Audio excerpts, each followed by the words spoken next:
नमस्कार दोस्तों, आपका मेरे चैनल वंदना सिंह ऑफिशियल में बहुत बहुत स्वागत है। दोस्तों, आज है उत्पन्ना एकादशी। मार्गशीर्ष माह की शुक्ल पक्ष की प्रथम एकादशी जो होती है वो उत्पन्ना एकादशी कहलाती है। आज के दिन से ही एकादशी का प्रारंभ हुआ था। तो दोस्तों, एकादशी का व्रत धार्मिक मान्यताओं के अनुसार एकादशी का व्रत करने से समस्त पापों का नाश होता है। जो हमने जाने अनजाने में गलतियाँ करी उनका नाश हो जाता है और आगे हमारे मन की शुद्धि मिलती है, भगवान विष्णु की कृपा मिलती है। दोस्तों, पुराणों के अनुसार एकादशी के व्रत को सर्वश्रेष्ठ व्रत माना गया है। कहा जाता है कि इस उत्पन्ना एकादशी जो है इसी दिन से एकादशी के व्रत का प्रारंभ हुआ था और इसी के बाद से लोगों ने एकादशी के व्रत रखना शुरू। एकादशी व्रत रखने की परंपरा उत्पन्ना एकादशी से हुई थी, क्योंकि इसी दिन एकादशी माता श्री हरि के शरीर से उत्पन्न हुई थी।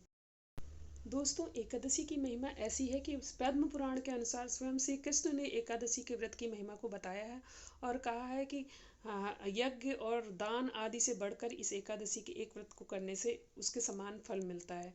हजारों यज्ञ और दान आदि करने के अनुष्ठान आदि करने के अलावा अगर आप सिर्फ एक एकादशी का व्रत करते हैं तो उससे आपको सारे कष्टों से मुक्ति मिलती है और आपके पापों का क्षय होता है। दोस्तों, जो लोग एकादशी के व्रत का प्रारंभ कर रहे हैं या जो करते आए हैं उनको दसवीं तिथि से ही कुछ चीज़ों का परहेज करना, जैसे मांस है, लहसुन, प्याज आदि का त्याग करना चाहिए। इसके अतिरिक्त दसवीं तिथि से और द्वादशी तिथि तक ब्रह्मचर्य का पालन करना चाहिए। इसके नियम जो करता है और विधि विधान से पूजन पाठ करता है, एकादशी माता उस पर प्रसन्न होती है, श्री हरि की कृपा उन पर बनती है और उनका कल्याण होता है और विविध त्रापों और विविध प्रकार के दुखों से मुक्ति मिलती है। एकादशी के दिन प्रातः स्नान आदि करके आप भगवान श्री हरि विष्णु के समक्ष संकल्प लें कि आज मैं एकादशी के व्रत का पालन करूंगा या करूंगी, और उसके बाद फिर विधि विधान पूर्वक उनकी जलाभिषेक करें, दूध से स्नान कराएं, श्री हरि विष्णु को हल्दी से स्नान कराएं, उसके बाद हल्दी का टीका लगाएं और पुष्प आदि सभी देवी देवताओं पर अर्पित करके श्री विष्णु भगवान और श्री लक्ष्मी माता को सब चीज़ें समर्पित करके भोग जो भी आप दे सकते हैं, जो भी खिला सकते हैं, भगवान के समक्ष जो रख सकते हैं वो रखें और उन्हें विविध प्रकार से, बस अनाज का भोग नहीं लगाना है, फल, मेवा, मिष्ठान आदि लगा सकते हैं। उसके बाद जो है उनका व्रत पूजन करें, एकादशी के व्रत की कथा पढ़ें और द्वादशी के दिन इसका व्रत का पारण करना चाहिए। द्वादशी 9 नवंबर यानी द्वादशी 10 दिसंबर को है, यानी कल है, और द्वादशी तिथि सुबह 5:30 बजे से लग रही है। तो आज ही उदया तिथि की एकादशी है, इसलिए आज ही सब लोग जो हैं गृहस्थ लोग आज ही एकादशी का व्रत कर रहे हैं और द्वादशी के दिन जो है विविध प्रकार के दान पुण्य आदि करके इस व्रत का आप सभी पारण करें।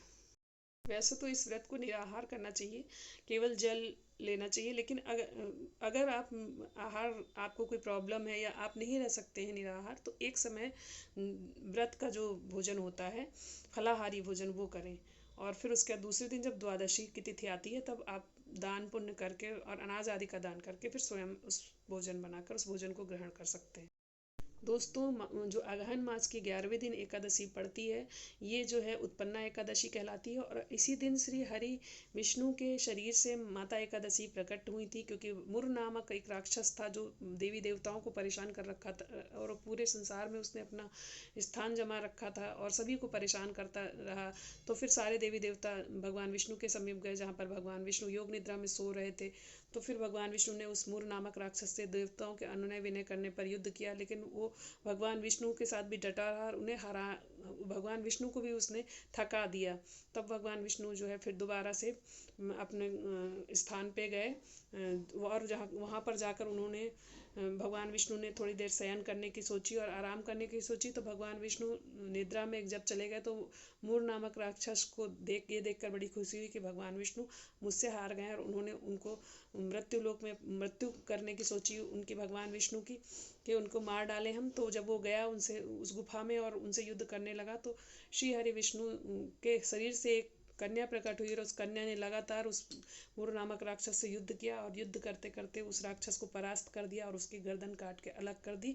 और उसके बाद जब वो मर गया तब भगवान विष्णु जगे तो उन्होंने देखा कि एक छोटी सी कन्या और उसने मुर नामक राक्षस को कैसे मार डाला। तब उन्होंने पूछा तो उस कन्या ने कहा कि श्री हरि आप शयन कर रहे थे तो इसलिए मैंने आपको जगाया नहीं और आपके शरीर से आपके अंश रूप में मैं इस संसार में आकर मैंने मुर नामक राक्षस का वध किया।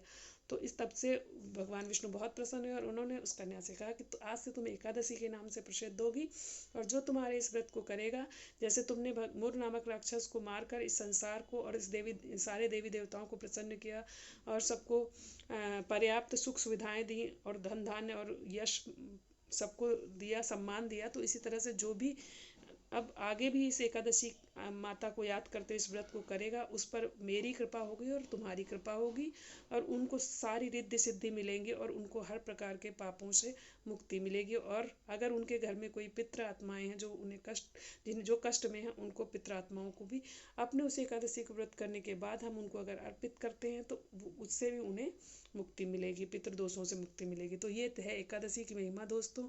इसके साथ ही इस व्रत में लगातार सुबह से लेकर शाम तक मन ही मन में आप ओम नमो भगवते वासुदेवाय नमः या विष्णु सहस्त्र नाम का जाप करते रहें, इससे बहुत ही शुभ फल मिलता है दोस्तों। तो ये थी मेरी एकादशी के बारे में छोटी सी जानकारी। आप सभी को उत्पन्ना एकादशी की हार्दिक शुभकामनाएं दोस्तों। अगर आपको मेरी ये वीडियो अच्छी लगी है तो आप और लोगों को शेयर करें ताकि लोगों को एकादशी व्रत की महिमा और एकादशी के व्रत के जो नियम है वो पता चले। इसके साथ ही अगर आपको मेरी ये जानकारी अच्छी लगी है तो लोगों को शेयर करते हुए लाइक करें और अगर अभी तक आपने मेरे चैनल को सब्सक्राइब नहीं किया है तो मेरे चैनल को सब्सक्राइब करें। राधे राधे, जय श्री राधे, राधे राधे राधे।